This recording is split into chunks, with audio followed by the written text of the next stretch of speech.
From the moment you emerge from your mother's womb, you are negotiating. We go from this cute picture to this picture that every parent knows very, very well.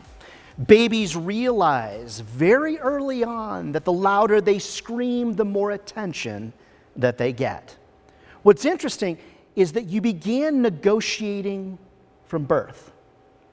And I'm going to reckon a guess that probably on that last day when you see the light coming at the end of your life, you're standing at the pearly gates or whatever it is that you believe, I'm going to bet that if you have the ability at the end of your life, you're probably going to be negotiating as well. You're probably going to say, "Oh Lord, if I could just have one more day."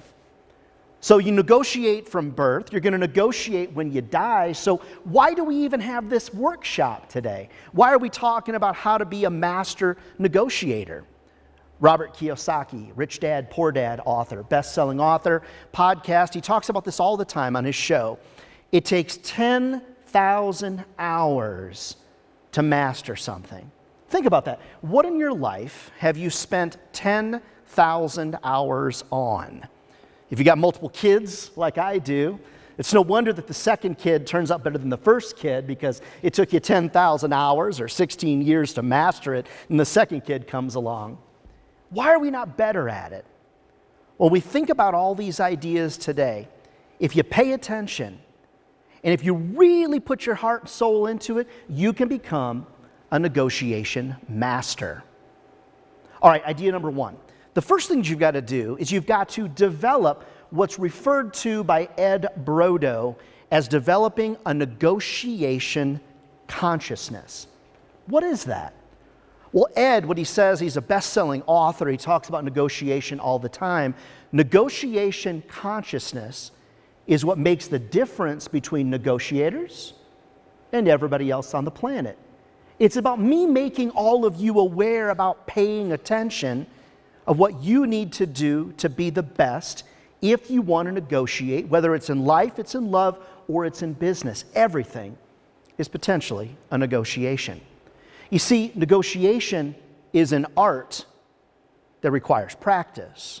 So are you willing to put in the 10,000 hours that it's going to take? Most of us in this room, you're not going to be patient enough to make that happen. You want to learn the skills right now. You want to be the winner right now. Everybody wants to stand on that podium. Everybody wants to be on the podium and have that gold medal around your neck. When you would hear the stories and the thousands of hours and heartache and broken bones and torn muscles to get to that point, we all want to win the race, but are we willing to put in the miles it's going to take to win the race? You're going to have to fail before you can succeed in the negotiation arena. All right, look carefully at the screen. This is a gentleman that all of you in this room know. You know this guy. As a matter of fact, you know him well. Here's some clues. Number one, he's a world-famous cook. Number two, the recipe that he was trying to perfect was rejected 1,009 times. Oh, I think I might have heard somebody that got it. He was born in Kentucky. Now, when I show you his picture, at an older age, you'll know exactly who he is. Yeah, that's Harlan Sanders. Somebody said it over here. Kentucky Fried Chicken. Yep, Harlan Sanders. 1,009 times. How many people in this room could you be rejected over 1,000 times before you got a yes? Are you willing to put in the reps? Are you willing to put in what it's going to take for you to be a raging success? See, negotiation is about some knowledge, but it's also an art. It's about artistry, a superior skill that you can learn by study, by practice, and by observation. Developing a negotiation consciousness is about developing an understanding. I'm filling you in today. You develop understanding through knowledge, and then you're going to put that knowledge into action. Whether you're negotiating a contract, or you're negotiating where you're going to go for dinner, or whatever the circumstance is, putting that knowledge into action is a vividly important piece. All right, number one, then, developing a negotiation consciousness. All right, idea number two, jot it down. When you have options, you have power. When you have options in a negotiation, that's when you have power. No options, no power. When you think about this, Harvard Business Review did a really, really great article and some deep research. And what they say is this: research overwhelmingly shows that unprepared negotiators make unnecessary concessions. They overlook sources of value, and then they walk away from beneficial agreements. What it really comes down to is being prepared. Maybe you've heard this statement: poor planning on your part does not necessitate an emergency of mine. How many people have heard that before? Poor planning on your part doesn't necessitate an emergency on my part. Who said that? A lot of times people will give Zig Ziglar credits or Tony Robbins credit, but it wasn't a business person. It was actually the godfather of climate change himself, Bob Carter, paleontologist, geologist, marine biologist, that said poor planning on your part doesn't necessitate an emergency on mine. When you go into a negotiation with no options, more than likely you are probably going to lose. Maybe you'll save a few pennies here and there, but options are what gives you power. When you think about this guy in this picture here, standing on the rocks, surrounded by water, holding his jacket in his hand, maybe he was out there looking at the sunset and the tide came in and he got trapped. His options are extremely limited. I was negotiating a contract for an event that we were producing, and I had 3 hotels in Las Vegas kind of finalized and narrowed down. One of the things that we knew is that we needed a stage. We needed some type of stage, much like this, for us to be able to put on the show. I knew, because I'd seen the picture, like you're seeing right here, that the Bellagio had a stage built in. I realized at other places it was going to cost me $10,000 to $20,000 to bring in a stage, the right AV equipment, sound system, etc. The Bellagio pretty much had it all built in. My plan was to use the fact that over at this hotel over here, it was going to cost me $15,000 to bring all this stuff in.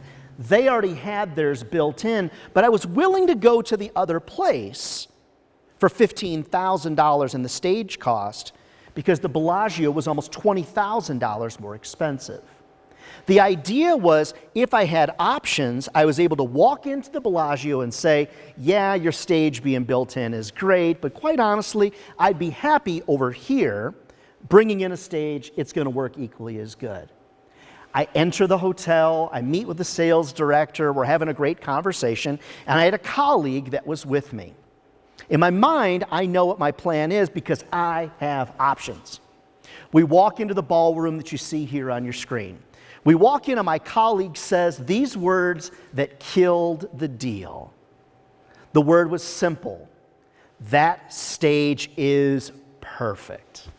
And the moment that my colleague said that, my ability to negotiate went completely out the window.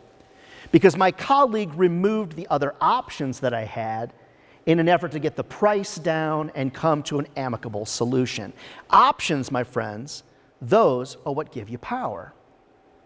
Idea number 3, whoever you're dealing with, you've got to pick the correct path to deal with the person that's in front of you. See, a lot of times in the sales business where I operate a lot, you'll hear people say this: you typically sell to someone the way that you want to be sold. So as an example, if I'm a person that buys things emotionally, I typically sell in a more emotional way. If you, on the other hand, buy things logically, you probably sell in a logical way. If you are more of an ego-driven person, typically you sell in an ego-driven way. It's super common, it's human nature. Same thing in negotiating. And that's why it's so important to pick the correct path. There's 3 paths, 3 people that potentially could be sitting in front of you. You've got people that are ego-driven, you've got people that are emotional, and you've got people that are logical. All right, in the room today, let's figure out who each of you are, okay? All right, egomaniacs, raise your hand in the room. Self-identified, you know who you are. Okay, there you go. All right. How many people in the room feel that they're more emotional in the decisions that they make. Raise your hand if you're more emotional in the decisions that you make. Okay, good. All right. A little bit more than half, I'm thinking. Fair enough. All right. How many people in the room think that you're logical in the decisions that you make? Logical. Okay, raise your hand.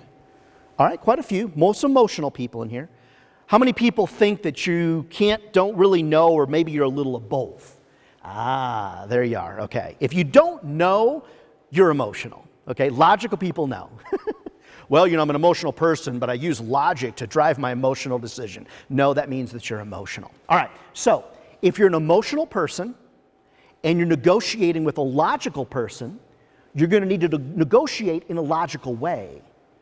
If you're a logical person by nature and you're negotiating with somebody that's clearly emotional, your logic isn't going to be meaningful to that emotional person. You've got to negotiate with the person that you're meeting with in a way that makes the most sense to them. So I guess next question is, how do we know? Well, sometimes you can be in front of somebody. But there's a lot of different ways to figure it out. I'm going to get to that in just a second. The fourth thing you need to do, besides knowing who you're meeting with, is building what's called quick trust. Building what's called quick trust. In order to match somebody on an emotional or logical level, you also need to establish with them quick trust. Quick trust means that you've got anywhere from 3 to 10 seconds to build trust with somebody before they potentially tune you out. You walk into most negotiations like it's a battle. I'm going to battle with that person. I'm going to win. I'm going to be on top. I'm going to throw them out of the ring. I'm going to stand on the top rope and scream victory. It's not what it's about. If you're going to get the most out of a negotiation, you've got to know the person that you're negotiating with. It leads us to number 5. Everybody tells you when you're negotiating to be a superstar, take emotions out of the equation. Friends, that's not what I've learned.